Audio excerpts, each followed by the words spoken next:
Hello, this is a new episode of Pints and Pages. I'm Nick. There's no Brad.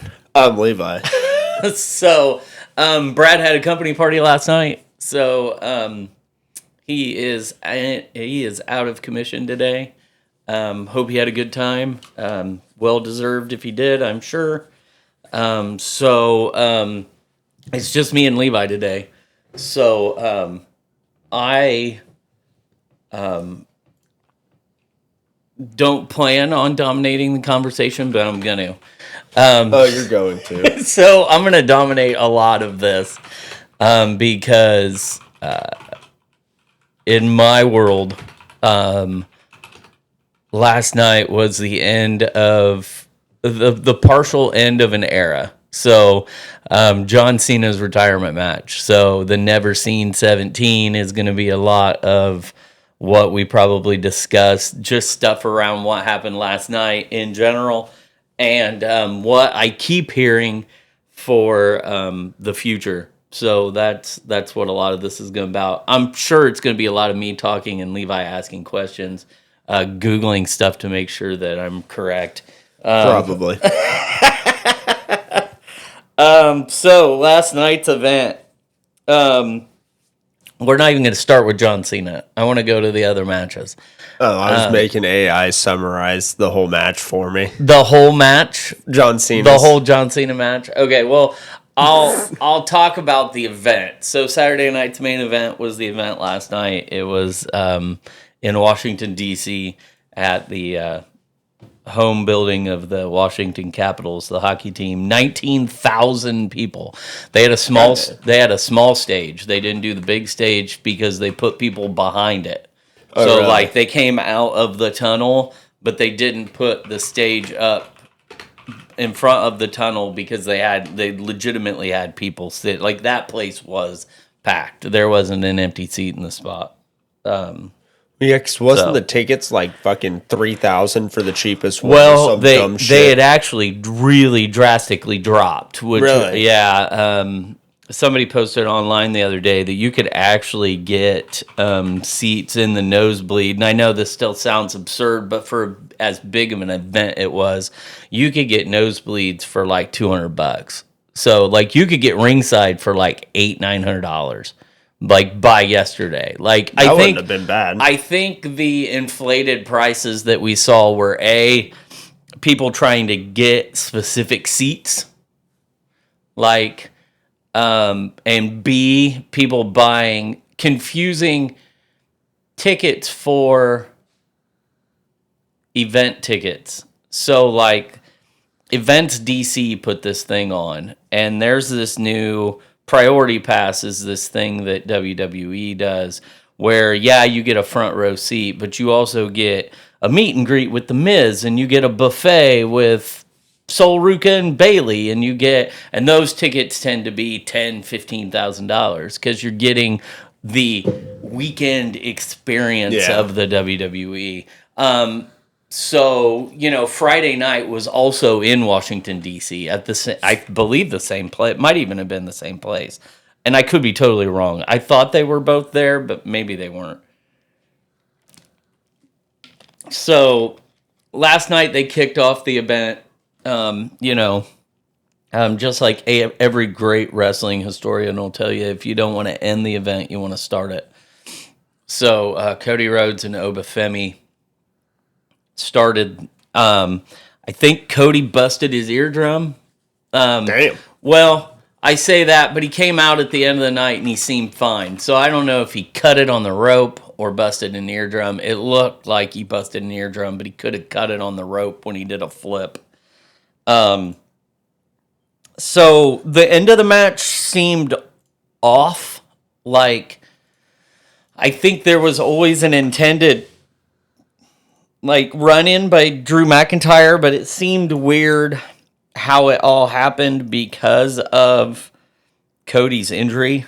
Like, it kind of played like Cody's injury maybe had either moved up his interference or his interference was done a different way because of Cody's injury. So it it was an odd finish. It was an odd finish. I didn't care for it. Drew McIntyre ran in, attacked Cody Rhodes like I knew he was gonna do. I was hoping that he'd attack him and Obafemi would actually get the pinfall, but he attacked him legitimately in front of the ref with total disregard for everything. And then there was kind of a standoff between him and Obafemi like choke slammed him, and him and Cody celebrated in the middle of the ring. So one thing they did do, all the 3 matches that led up to John Cena, they all stood in the middle of the ring. Both sides stood in the middle of the ring and gave the John Cena salute. So I thought that was kind of a cool tribute that they did. That match was okay. It wasn't great. Obafemi looked strong, which he should. He'll be a big time star someday. He's got this weird strut. He's Nigerian. He is. What did I read on him last night? He is the current record holder for indoor and outdoor shot putting at the University of the SEC record holder for indoor and outdoor shot putting when he was at the University of Alabama. Damn. So yeah, he's like that's a weird one, but damn. Yeah. He's a big boy. I don't know if you know who he is. No. Obi Femi. Obafemi. But yeah, he looks like a big motherfucker. He is a big boy. He is a big boy for sure. And I don't say that because I know they can't see what I'm seeing. I don't say that to say fat. I mean, he is a built, big motherfucker. He is a massive guy. He's only been wrestling for 3 years. He signed an NIL deal with WWE, which stands for Next in Line. It's not the same as an NIL deal with in college sports. It's a different. Basically WWE took the NIL and made their version of it called Next in Line. He signed a deal. So no, he's not been doing it very long. Somebody I'm going to talk about next, Sol Ruka, was basically in the same class. She's only been doing it for a few years, and they both have bright futures ahead of them. I believe they do anyway. Next match was Sol Ruka and Bayley. Sol Ruka got the pinfall victory, which was kind of fascinating to me. I guess I misheard you. I'm taking it back real quick. At least what I'm seeing, they had no winner for Cody versus. Technically, Cody won because by disqualification. They disqualified, but they count that as no contest. Yeah, okay. Yeah. They because Drew McIntyre attacked Cody and not Oba.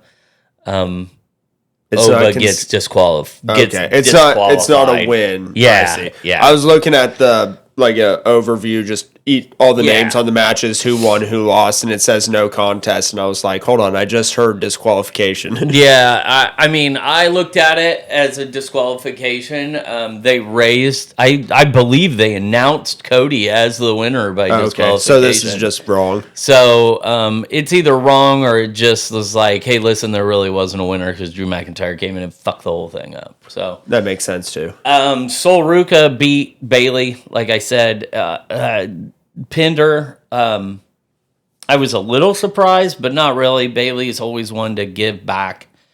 So her getting pinned was not a huge deal to me. I don't think it discredits Bayley. Sol Ruka has a move called the Soul Snatcher, where she jumps off the second rope. She runs it's very hard to describe. She runs at the second rope.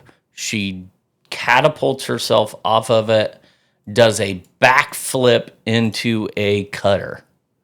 I was just saying, I'm pulling a video up. It is. Yeah, it is. It is. What the fuck? That is fucking awesome. It is a move. It is a move that she has been doing in NXT for better part of a year at least. It is a hell of a move. To see her do it to two people, because she's done it to two people, is something else. She's got some really cool moves. My only gripe with Sol Ruka is that her really cool moves very much involve the opponent being in the right place at the right time and having to hold that spot.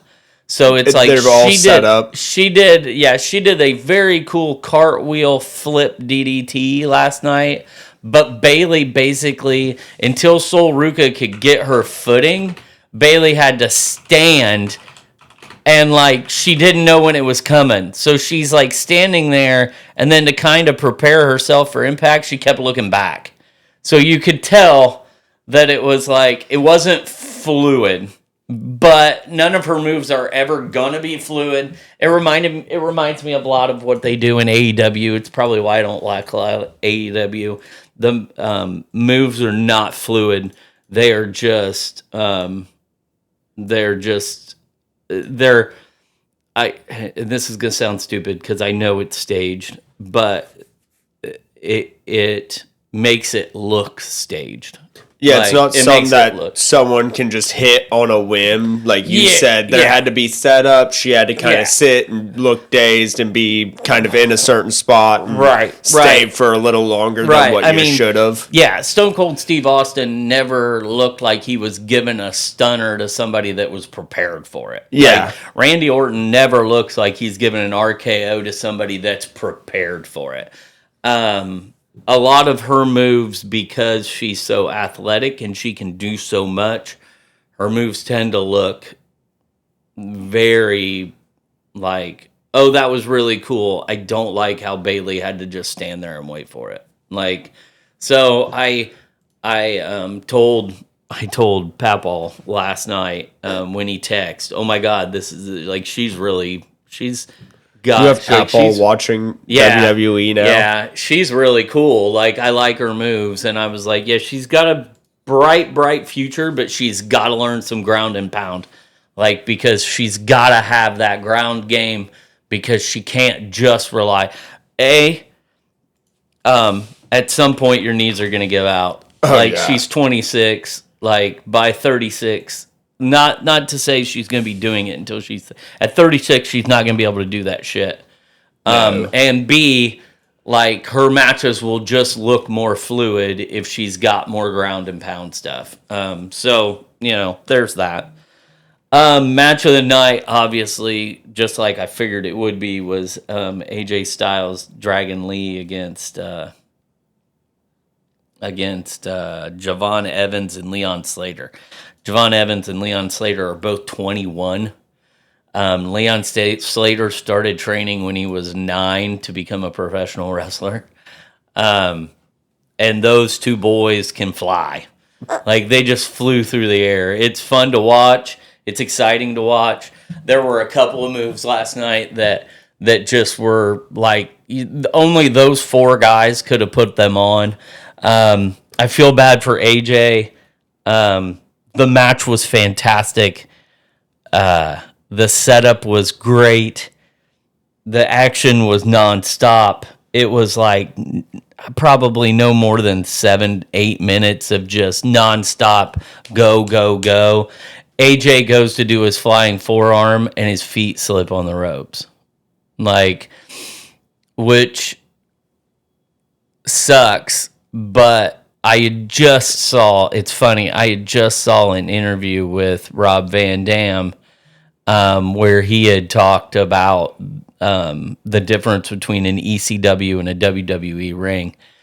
And he said, well, the two of the biggest differences were in ECW, the ring was 2 feet smaller. So it was 18 by 18 and not 20 by 20. So it was 2 feet smaller on each side. And then he said the ropes were cables in ECW that were wrapped.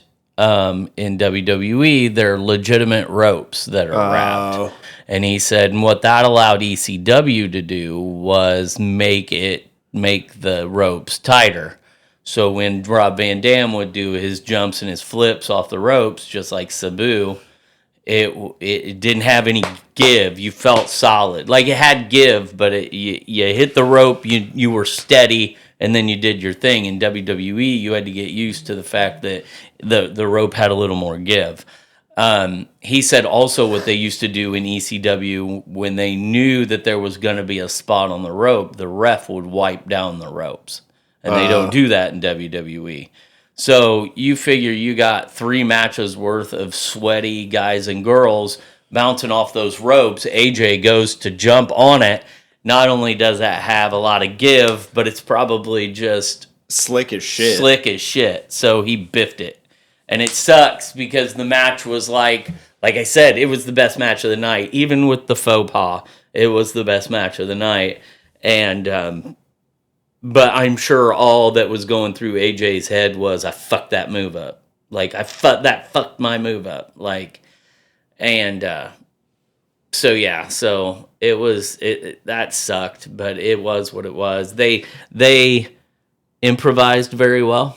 Like, he fell, Leon Slater did a move to him, ran up to the top rope, went to do a move, AJ caught him, hit him with the Styles Clash and pinned him, and it was over, which was a good improv to what had happened, because I believe AJ was going to do the flying forearm. Maybe Leon Slater was going to move, and they were going to do what they did anyway. Leon Slater just kind of improvised and went with it, so, it was fine, but... I'm reading just a bunch of different Reddit posts, or comments on threads about just the event and all the different stuff. And the one thing I keep seeing is everyone saying the commentary was just fucking dreadful. Which I know is random compared to you talking about the matches, but I just keep seeing it brought up. Now, granted, it's Reddit. Take it with a grain of salt. But, like the specific one I'm seeing right here, commentary has been dreadful all night, spamming keywords and not calling most of the action. They are censoring the crowd, so lame. Cole and Wade are so bad, they don't make me buy anything that's happening. Makes me appreciate Excalibur, Taz, Tony, Danielson, Ian, and Caprice so much more. Yeah, so what you have right there on Reddit is not somebody that is a WWE fan. It's an AEW fan. That tells me all I need to know. Okay. If they mention AEW at any point during a post or a comment, they're a troll. Because I can tell you this. When I was 9 and I watched WCW Saturday Night, Tony Schiavone sucked dick then. So to think that he's a good announcer now after 30 years of sucking dick is fucking wrong. To think that Bryan Danielson, who sits in a car for 16 hours in dead silence because he wants to be at one with his thoughts, shut the fuck up. Yeah. No, this guy, during an interview 2 weeks ago, said that he drove 16 hours with no car radio and something else so that he could be at one with his thoughts. And shut the fuck up. You're either lying or you're just, you are only saying that out loud. It's comparable to Aaron Rodgers going, I can't make a decision on what team I want to play for unless I sit in a cabin for 3 days alone with my thoughts. Shut the fuck up. You're only telling people that because you want people to be like, oh, he's so zenful. Oh, he's so at peace with himself. Daniel Bryan, and I'll only call him Daniel Bryan, I won't even call him by his real fucking name, is a piece of shit. He's a piece of shit. That's all there is to it. Fine, you want to call him a good wrestler, whatever, he's a piece of shit.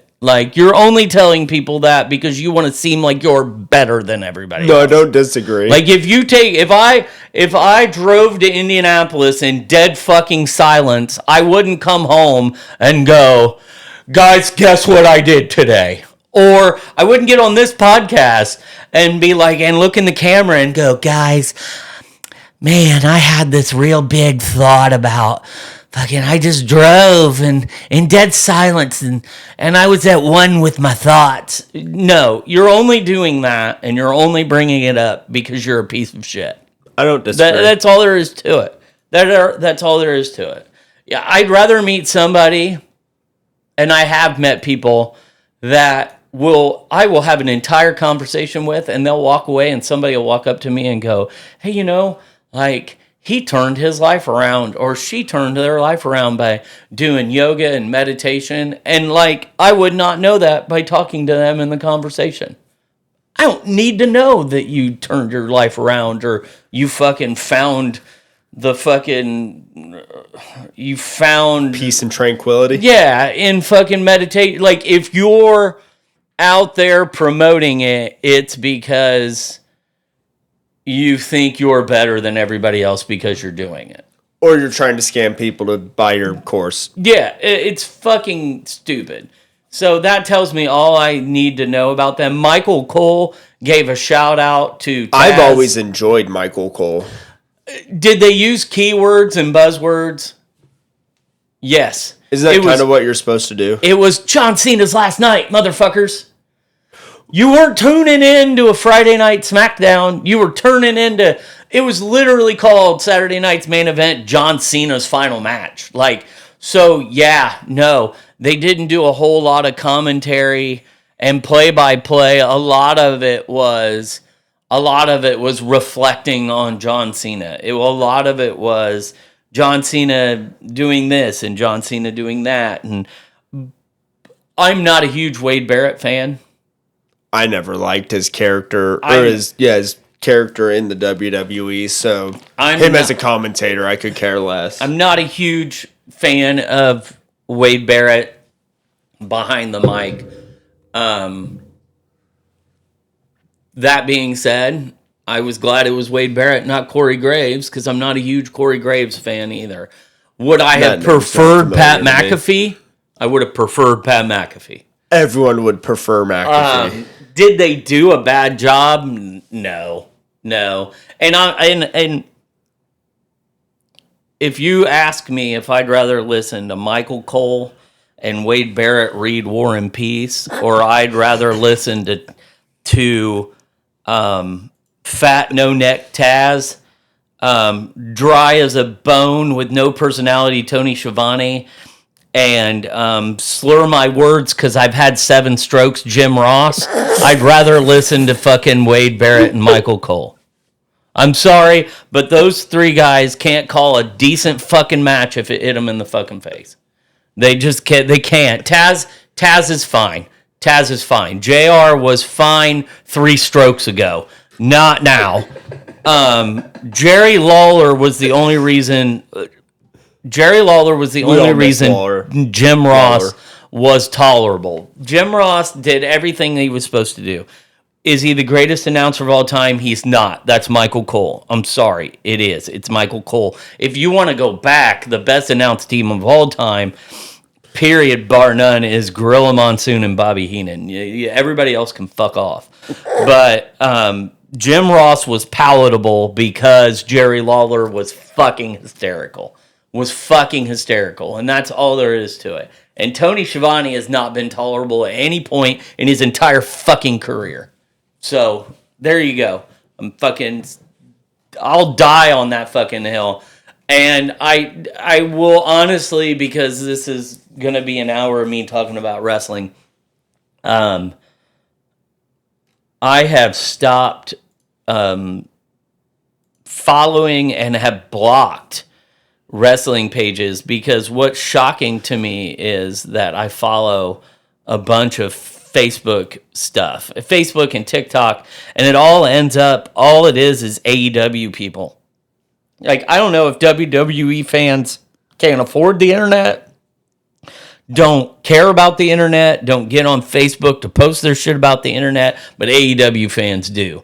And AEW fans will fucking lose their minds over just constantly posting, dogging WWE every chance that they get. And it's like, I don't get it. I don't understand it. Like, I don't like AEW, but I also didn't. On my post last night about watching John Cena, I didn't have to put, I love this so much better than watching John Moxley try to drown Darby Allin in a 10-gallon fish tank in the middle of the ring. Which, by the way, happened on a pay-per-view match in AEW because it's fucking stupid. So, but did I add that to my post? No, but an AEW person would post, I'm watching John Moxley drown Darby Allin, and this is fucking fantastic. I love every second of this. And oh, by the way, it's way better than anything WWE's doing right now. Like, they have to take that hit. And I don't know if it's got to be envy or just frustration that nobody watches AEW. I mean, AEW's big shows are playing to like 8,000-9,000 people. WWE's weekly shows are playing to 10 to 12. So, I mean, it is what it is. It is what it is. AEW's the second place company, and they will always be the second place company. And the AEW fans just need to get the fuck over it. But anyway, yeah, there's my soapbox. I'm not even to John Cena's match yet. I know. And technically, while this image is from John Cena's match, I wanted to see, because I know you watch Santi's app. Yeah. I went to his Twitter to see if he was live tweeting anything while everything was going on. The first tweet was from 30 minutes ago. Well, because it does it in order. And he said every time he opens his DMs, this is what he gets.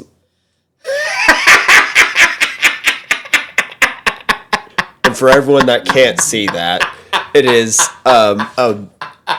it's the hold from the end of the match, which sleeper we will hold. Get to, the sleeper hold, but with that YouTuber's face put on the person being held. We haven't. I guess everyone already will have seen the pay-per-view, but yeah, I figured you'd get a kick out of that. Okay, so Cena and Gunther. Where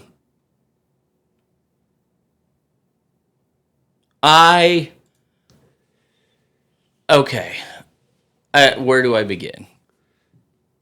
I'm not even going to get into the whether or not Gunther. Actually, no, I don't want to get there yet. You don't want to get there? I want to get there yet. In between the matches, in between the AJ Lee, I call him AJ Lee because she's CM Punk's wife. AJ Lee and Evans and Slater. There was a bit, and the bit was that Joe Tess, who's a commentator, and Stephanie McMahon were doing their little side shtick, blah blah blah, like up in the second level where they're doing like the little news desk, and they're talking about the matches, and she is like, Stephanie McMahon gets ready to say, and you could see somebody in the background, and I thought, is that Gunther? Did they not give him an entrance? Did they just put him in the ring? And she says, all the matches tonight, Joe, they have been, and then you hear The Miz, who's in the ring, go, awesome! So he did, and I was like, oh, it's The Miz. And I was like, what are they doing with The Miz? So Miz is in the middle of the ring. It shouldn't be Gunther fighting Cena. It should be me. I haven't been mentioned in any of this. I'm the only guy to beat John Cena in the main event at WrestleMania for the WWE title. I'm a 2-time Grand Slam champion. He's out there bitching up a storm. Cena's this and Cena that, and I should be there and I should be this. And then our truce music hits. So Ron Cena comes running out. I love Ron Cena. So Ron Cena comes running down to the ring. And so there was a bit a couple of weeks ago where Sheamus, it wasn't a bit, Sheamus legitimately got hurt. He hurt his shoulder in a match, so he couldn't wrestle. So they were picking a new superstar to wrestle LA Knight in his match. And so they went back into the lottery thing, the rolly thing with all the balls in it. And The Miz comes in, and Ron Cena comes running in, R-Truth comes running in and asks Nick Aldis if Nick Aldis has his balls for the lottery thing, because they're pulling balls, they're pulling names out, it's like the little open and you pull. So R-Truth is like, I really hope that you grab my balls tonight and you pick my name. So there was this whole bit, and so Ron Cena comes running out, slides into the ring, and he says, Miz, I know that you played with Nick Aldis's balls, because the name that was picked, you switched out. And the Miz was like, what are you talking about? And he goes, this was the name that was really picked. And he grabs it out of his hand and he opens it up, and he opens up the thing. And this is probably when you heard me yell, oh my God, oh my God. It was Joe Hendry. All right, that makes sense why I was seeing everyone talk about Joe Hendry. You can see the name written on the back, and he goes, Joe Hendry. And then he puts the mic up, and he goes, Joe Hendry. And then it went, say his name, and he appears. And Joe Hendry had been under the ring the whole event, comes sliding out of the thing. Somebody videotaped him sliding out from under the ring and jumping up on the thing. So when they said, say his name, and he appears, then he does his little turnaround thing. So, and the whole crowd went nuts. They sang his name. They did the claps. It was fantastic. Miz told them all to shut up. Joe Hendry attacked him. Joe Hendry and Ron Cena then did like the little Joe Hendry turn and pose. It was fucking fabulous, which to me gave his whole turnaround, which gave everybody. So the three biggest stars and like the three brightest stars, I won't say biggest, the three brightest stars right now in NXT are Obafemi, Sol Ruca, and Joe Hendry. And that was like, so like they used this event to really promote those three. Which I will say, Joe's the only one I think I've actually heard of. Right. But he is also a big deal right now. He is a big deal right now. When you are a wrestler that has a number one song on the British pop charts, because that song, say his name and he appears, like is a number one single in like Scotland or wherever he's from, Great Britain. Like he's been doing that song for like 10 years or something. Like he wrote it, sang it, plays all the instruments on it. Like he wanted to be a musician before he turned into wrestling, but I'm pretty sure it's been a chart-topping hit at some point. Like maybe it peaked at number 4 on the singles downloads charts and number 6 on the UK singles sales. And it's UK for both of them. Okay, all right. So it's not number 1. I believe in Joe Hendry. I believe in Joe Hendry. Yes. And so you can't beat it. The fact that they put Joe Hendry, and I know he probably doesn't watch, I will tag him in this. D-Rock, it had to have been for you. Like, the amount of excitement on Facebook that I could hear in D-Rock's voice when he just posts, yes, yes, yes, yes, yes. I knew that he had to just been thrilled that Joe Hendry was out there.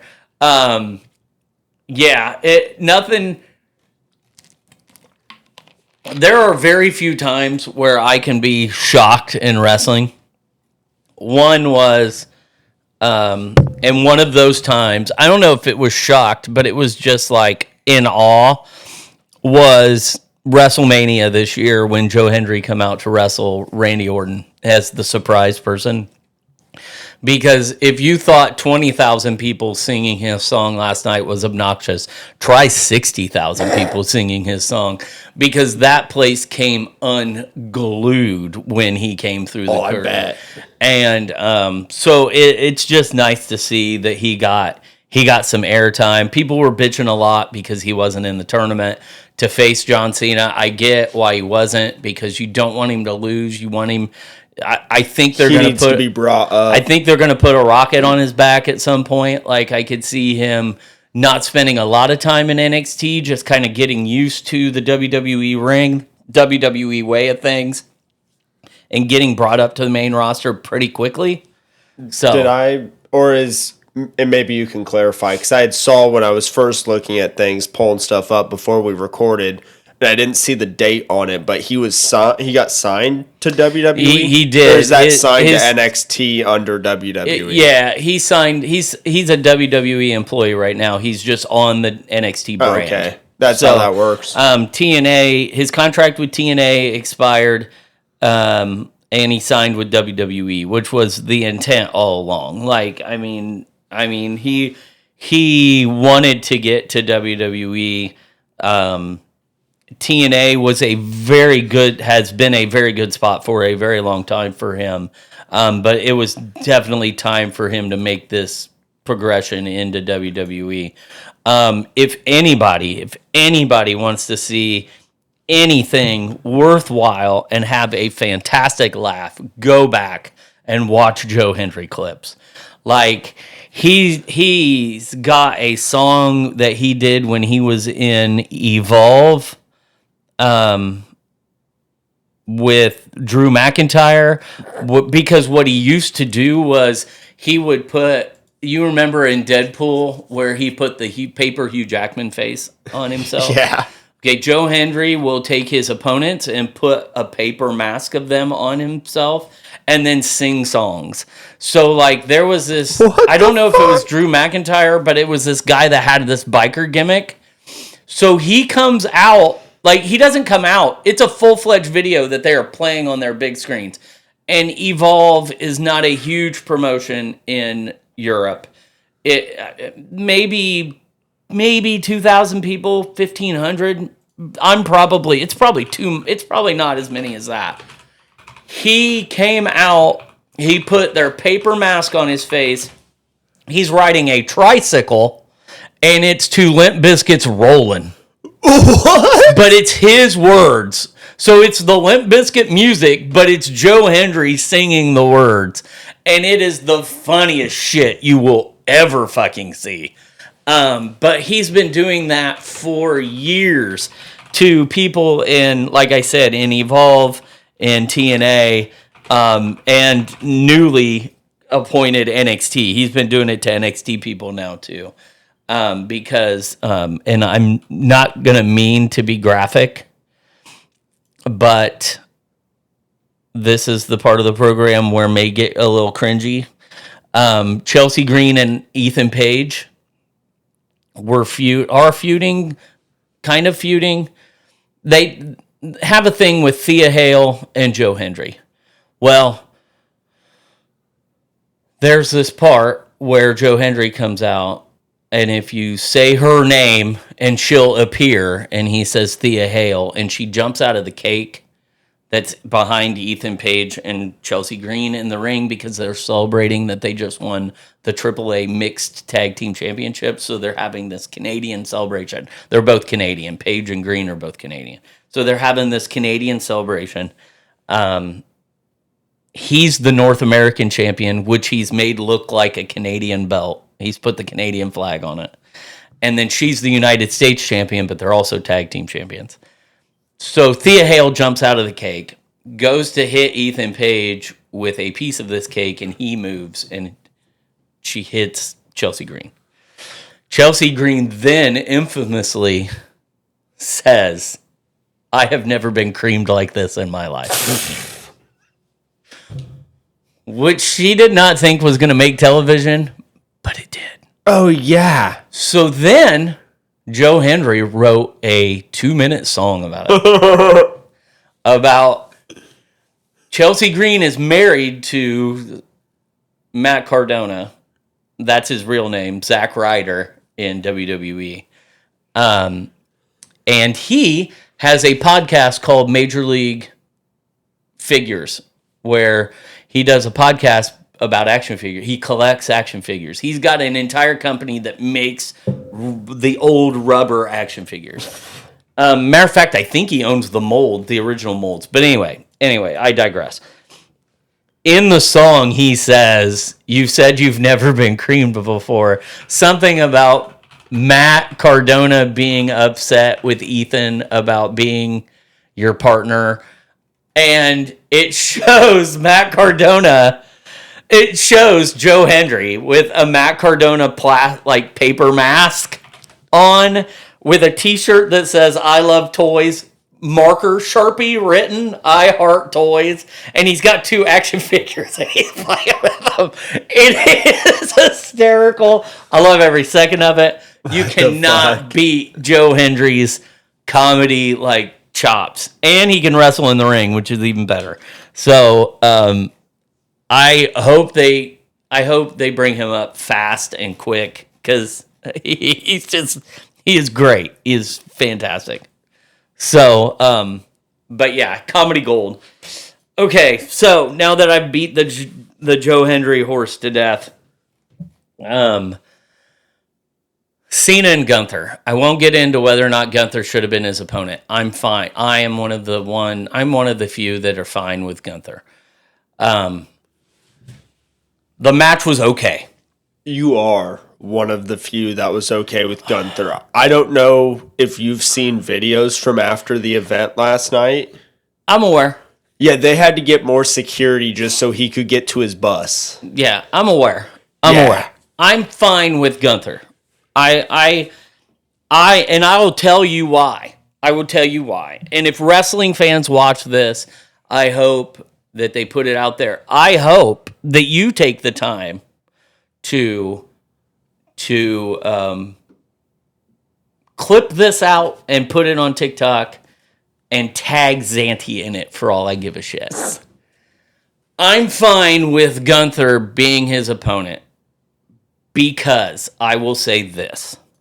Gunther just retired Goldberg. Now, this isn't even talking about the match. This is just Gunther and his character development. He retired Goldberg. He has now retired John Cena. They are saying right now, the rumor is, in August, at SummerSlam,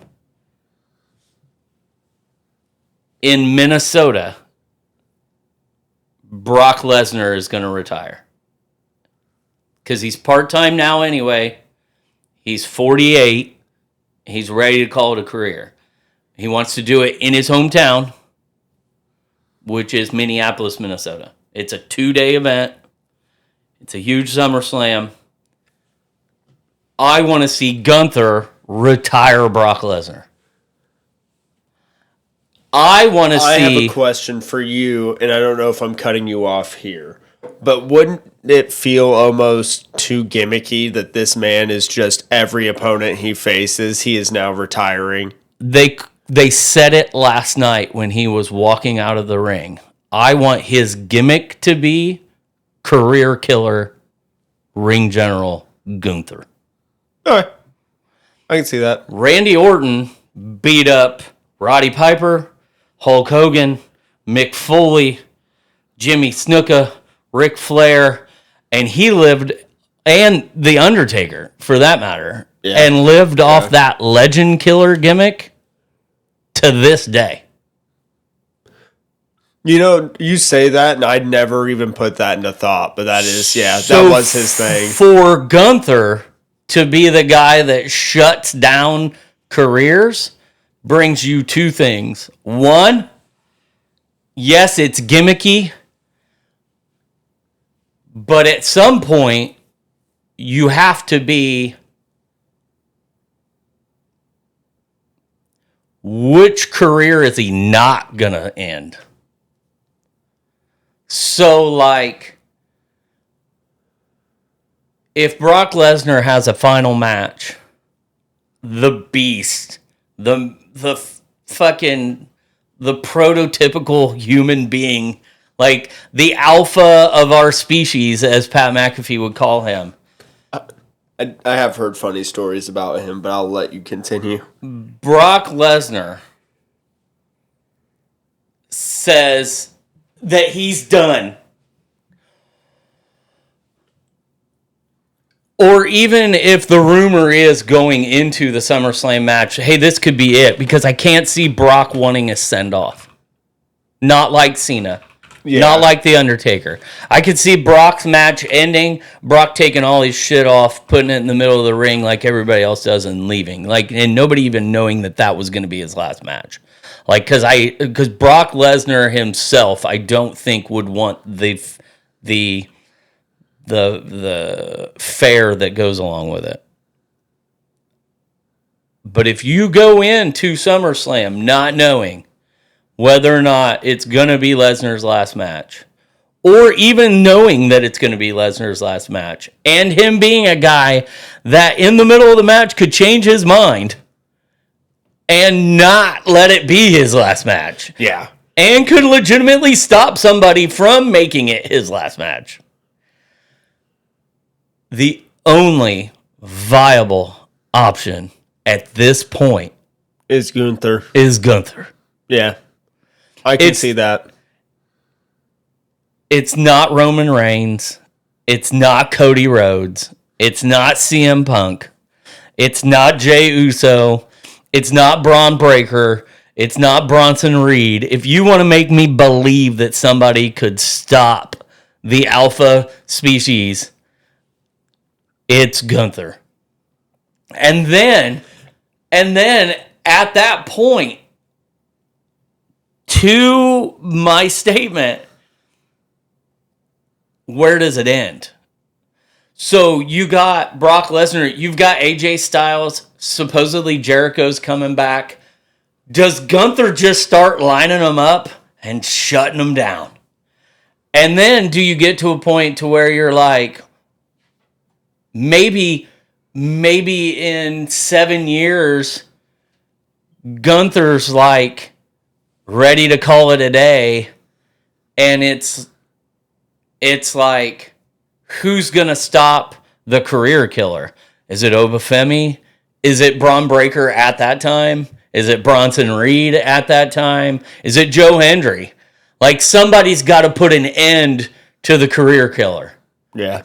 So it makes a whole nother element and addition. Now, if they don't follow up with this, they drop the fucking ball. After you saying this, I agree. And if they don't follow up with this, they drop the ball. What do you do with Gunther when he's not ending careers? Well, I get it, calling him the ring general, because he that's already his gimmick, right? Which I knew I'd heard before, but they could lean more into the actual leadership or rules general of making, like, have him someone that's like, this is how we wrestle, this is how we do things, and can interrupt matches and do things besides ending careers. Well, and that's what he does now. Oh, is that like, his gimmick going into matches is just like, this is a sacred place. His 30-day feud with Pat McAfee, even his feud with CM Punk is like, I'm not out here for gimmicks. I'm not out here to be good on the microphone. I'm not out here to have fun and play games. This ring is sacred, and I'm going to whoop your ass in the middle of it because I don't think that you take it serious enough. Like, that's his whole gimmick anyway. I hadn't even seen that, so I guess I assumed right that that's what they should have done with them. And they told us for 2 weeks. Now, I'll get back to the match. They told us for 2 weeks what was going to fucking happen. They told us for 2 weeks. You ignorant sons of bitches. They told us. Gunther said in his first promo after he won the fucking thing, John Cena doesn't give up until now. I'm going to make John Cena give up. They told us. They told us that's what they were going to fucking do.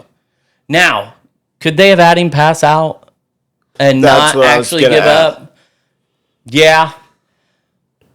You could see the look on John Cena's face when Gunther had him in the chokehold. You mean the smile? He smiles. He's like... I was going to say, I've been staring at that fucking image forever. It is what... When you saw the smile on his face, that was John Cena telling everybody, and it was probably easier to see on TV, than it was in the arena. Unless you were watching the screen and not the ring. The smile on John Cena's face before he leans up and he gives the little tap tells you that it's the end, and this is the only way I can go out. Like, I've given you guys everything that I have. This guy is the future. I'm done. I'm done. Like, my in-ring career is over. Like, here's me not giving up. Here's me saying, I'm done. Like, and he got the best of me tonight. That was, to me, that's what it was. I think that the fans booing Triple H, chanting, "This is bullshit," chanting, "Fuck you, Hunter," is a disgrace to what John Cena had just given them. Yeah. Shut the fuck up. Like, period.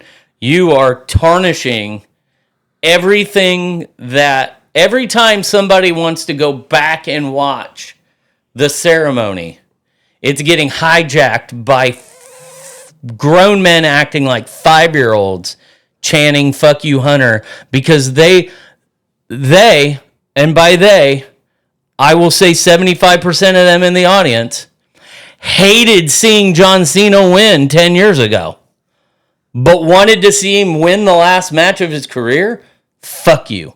Nobody does that. Nobody wins going out. So, I've been holding on to this comment, and now, this was a comment that I was looking at before you had made your mention of anytime anyone brings up AEW, they're a troll. Sting? Yes. I obviously, as someone who barely has any knowledge in wrestling, the way this guy put it is, Sting was the only one who's ever really won his final match, and no one gave a shit. Like, no one booed him. No one thought it was a bad ending to his career. No one cared that he won it. Like, it wasn't a big deal that he didn't lose it, set his shit down, and say, "Hey, I'm done." I don't know. It was a tag match. His last match was a tag match? It was a tag match. Both his sons interfered in the tag match. He didn't want to win the match. He was told that this was a better option by Tony Khan, the child brat owner of AEW. Sting wanted to go out like everybody else. I don't care that Sting won, just like that guy shouldn't care that John Cena lost. Triple H. You definitely wouldn't have liked the beginning of his comment that I opted not to read because I don't agree with it either. But he says Sting should be the blueprint of retirement. Absolutely fucking not. And especially hearing after you saying Sting didn't even want to win. Ric Flair didn't win his last match. Undertaker won his last match because of COVID. He wrestled a cinematic match with AJ Styles during COVID, which ended up being his last match, but it wasn't planned on being his last match. What is a cinematic match? It was all filmed the night before, not in a ring. It was a boneyard match. Oh, okay. Because it was COVID, they could Yeah. take everybody that had COVID tests, directors, cameramen, the wrestlers, give them COVID tests, and then if they tested negative, quarantine them into this spot and then have this match. So that's what they did. During COVID, they either wrestled in the ring or they had these cinematic matches.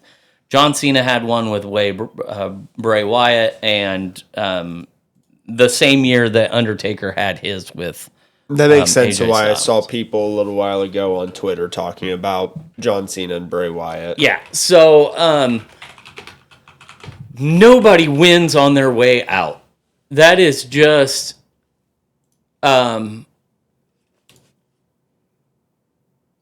like, so who did Sting and Darby Allin beat in Sting's last match?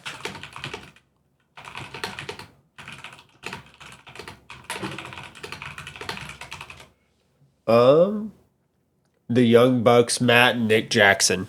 Okay. So I'm going to paint this picture for you. Okay? Holy shit, Sting didn't retire till 24? Then how old was he? I don't fucking know. Let me... 73. He's 73. That seems old. Yeah, hold on. Ric Flair's 73. I think Sting's 62 or something. He was 65 when he retired. He's 66. I didn't realize there was a musician named Sting. Oh yeah, from the Police. So I'm gonna. I just typed in Sting, so that was the first one that popped up. I'm gonna paint you this picture: 65-year-old Sting with 130-pound stuntman Darby Allin, who can't wrestle his way out of a paper sack. All he does is gimmicks and stunts. Tables, barbed wire, fish tanks, glass shards, throw me through a table. That's all that Darby Allin does. Like, unlike Mick Foley, he can't even tell a story. He's just, like, the whole story of the whole match is just him getting his fucking ass kicked. That's horrid. They beat for the tag team titles the Young Bucks, who I personally despise, but AEW fans will tell you that they're the best tag team to ever fucking live. So, you're going to tell me that it was a good call. It was believable that a 65-year-old man and a 130-pound stunt double beat the greatest tag team of all time for AEW titles, which, by the way, the next show, Sting's retired, so he just gives his belt. They just give their belts to somebody else. They vacated them. The win meant nothing. The win meant nothing. So explain to me... That is the worst retirement I could how think that is a blueprint for retirement. So you're telling me that John Cena should have beat Dominic. His last match should have been him beating Dominic Mysterio and vacating the Intercontinental title. I would have been so fucking pissed at that point. So pissed at that point. Are you kidding me? What was the point in you beating Dominic Mysterio and vacating the titles? Oh yeah, which, by the way, the Young Bucks were in the tournament to get their titles back. And I think even made it to the fucking finals. Like, AEW's writing is so piss poor. Those AEW people are obnoxious as fuck. They're obnoxious as fuck. I don't watch it. I follow it. I follow it because it's wrestling. Because I do, when those guys quit AEW and they come running back to the WWE or come running to the WWE because of how piss poor that company's fucking ran, I want to know who these guys are. Like, I can't help myself but follow wrestling, but I don't enjoy their wrestling at all. So, anyway, I'm fine to get back to it. I'm fine with the end. Honestly, clip this. Gunther should have squashed John Cena in 5 minutes or less. Really? He should have. Like, I would have been happy with just a... I would have been happy with a complete and utter ass whooping. I would have been fine with it. I'm glad that they gave Cena 3 5-knuckle shuffles 3 of them. They did, and you could tell he was having fun with it because it's like, this is the last time. This is the last time. But you can't tell me he does this leg drop, his famous fucking hangman leg drop off the fucking top rope, which looks fucking, most of the time looks awful. It didn't look half bad last night. But he does this leg drop off the top rope. Gunther takes it, lays in the middle of the ring while Cena panders to the crowd. And is like, does the "you can't see me" and is like, one more time, and then does the I need reaction, I need the crowd into it. Like, and Gunther just lays there and lets him do his thing. And lets him get one more 5-knuckle shuffle. And lets the crowd react. And let them do their thing. And let them have fun. And then you're going to boo Gunther for beating John Cena at the end? Like, that wasn't the plan all along? Yeah. Like, 6 months ago. 6 months ago, I could have told you Gunther is beating John Cena. I think you did tell me that. In his final match, Gunther is going to beat John Cena. Like, period. And it's fun. The world will continue. It's hard to believe. It's hard to believe. Tomorrow night, or tonight, for those people that are watching or listening on Monday morning, Monday Night Raw will still happen. Gunther will probably open the show and will probably declare himself the career killer of the WWE. Now, I want him to go out there and give him a big fuck you to everyone who booed. Where Gunther goes from here, I'm not sure, because CM Punk is embroiled in a feud with the Vision, Braun Breaker and Bronson Reed and Logan Paul. So who he feuds with next, I'm not sure. But wouldn't it be something if WrestleMania next year in Las Vegas, we get Gunther and Randy Orton, not in a retirement match, but it's the legend killer versus the career killer. Like, who's the meanest, baddest killer of them all? And Gunther's already beat Randy Orton, don't get me wrong. But people have beaten people before. I mean, Cena and Punk have beaten each other multiple times, and people were still invested in the feud that they had. I mean, so I could see it. I could see Randy Orton coming back. Now he's on SmackDown, and he's been advertised for SmackDown, so maybe he doesn't come back. But I'm interested to see what they do with Gunther. Maybe even with the crowd reaction being as bad as it was, maybe they even leave Gunther off TV. You know, I wouldn't be mad if Gunther doesn't come back for like 2 weeks. And then or even better, Gunther comes out tomorrow night on Raw and is the first person to declare himself eligible for the Royal Rumble at the end of January. Like, he just comes out and says, I don't need to earn it. I just did Saturday night. I would like that. I'm the first person that's in the Royal Rumble. I'm going to win the Royal Rumble, and I am going to end my next career and win a world title at WrestleMania. Like, I mean, this shit should write itself. It should write itself. Whether or not that's what happens, I don't have a fucking clue. I don't have an inside track. I should, because I'm a genius. But you know, that's what should happen. I don't know what else to say.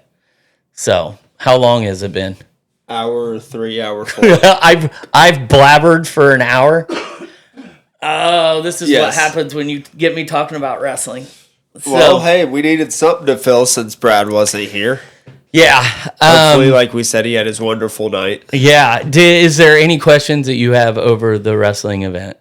I don't really think so. Okay. I was going to say, I asked him as we went. AJ Lee and AJ Lee, which is AJ Styles and Dragon Lee, won their match. They're great. That was good. Joe Hendry coming back was fantastic. Watch it. If you haven't watched it, if you didn't see it last night, go back and watch it. Gunther should have beaten Cena.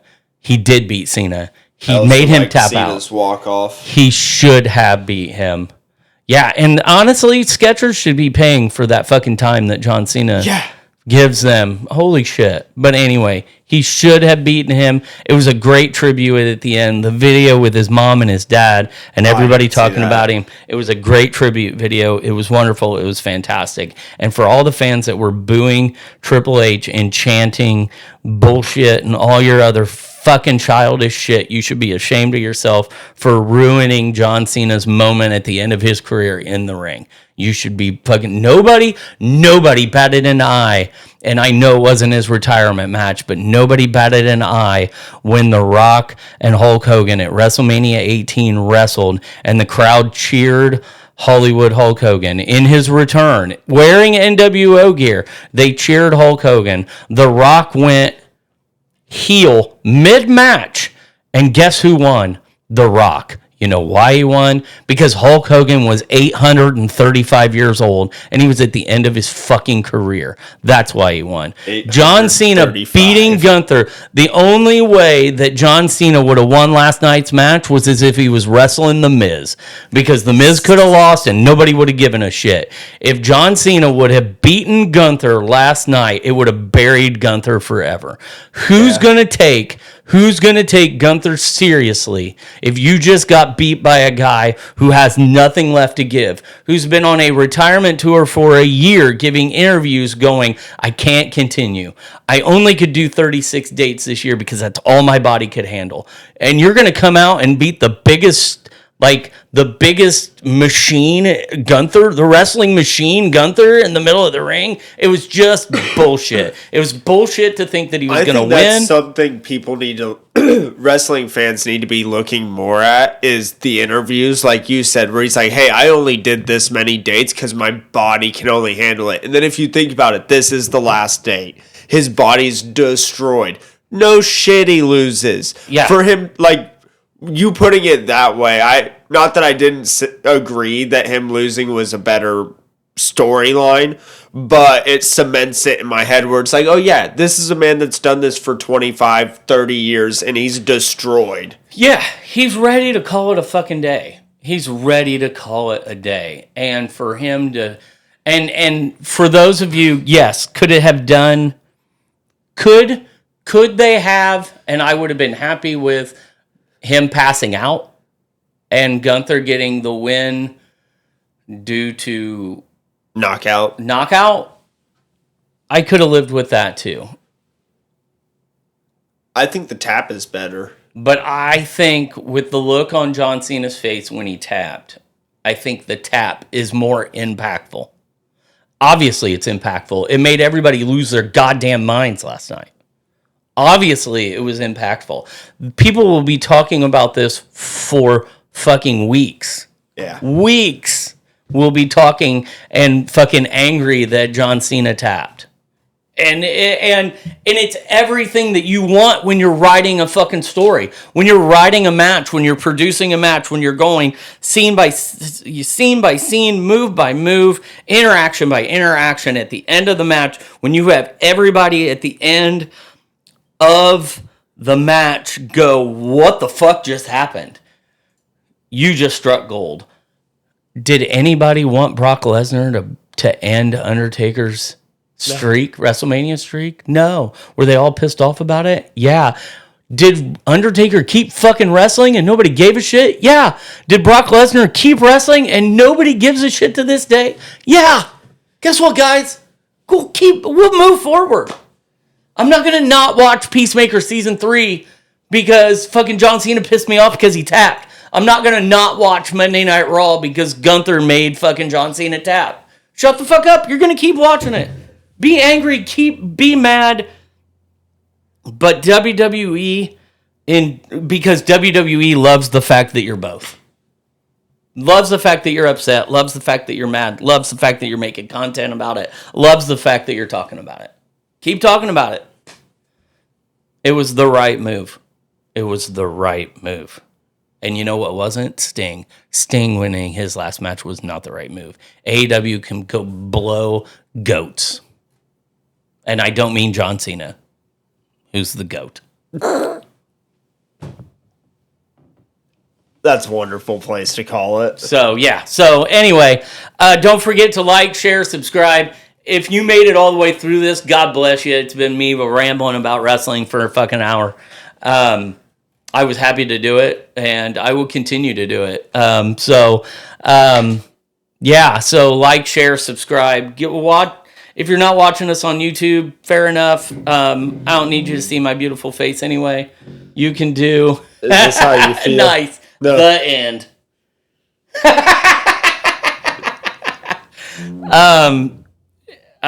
Listen to us on Spotify, Amazon.